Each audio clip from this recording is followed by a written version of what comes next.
Balikan po natin si Isay Reyes tungkol sa ilang pagbabago na ipinatutupad ng MMDA sa Southwest Interim Transport Terminal sa Parañaque City. Isay?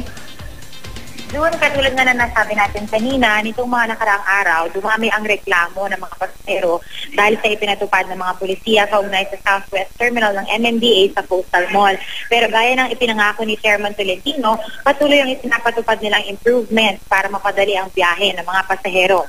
Simula ngayong umaga, in-extend na ng LTFRB ang biyahe ng mga jeepney at UV Express na galing ng Maynila hanggang sa Coastal Mall kung nasaan ang Southwest Terminal. Kaya't ngayon, hindi na kailangan dumaan ng mga pasahero sa footbridge na siya nilang inireklamo.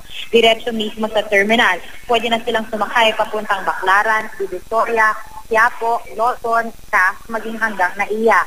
Loading area naman ng mga bus na galing Cavite at Batangas, inilagay na ngayon malapit sa City Buses Terminal. Kaya't nakabawas na sa congestion sa Southwest Terminal kung saan nagsasakay ang mga bus pabalik naman ng Cavite at Batangas.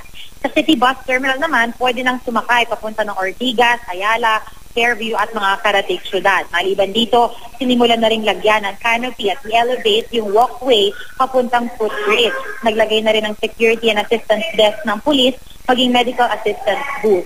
Ang mga senior citizens, mayroong kubo na pwedeng istambayan. At ang mga bata naman, may inilagay ng playground at may fountains na rin na in-install. Ayon sa MMDA, pinapakinggan nila ang kwestiyon ng mga pasahero kaya't naipatupad ang mga improvements na ito. Pinag-aaral na rin ang assistance pa na pwedeng ibigay sa mga seniors at PWD. June? Maraming salamat, Isay Reyes.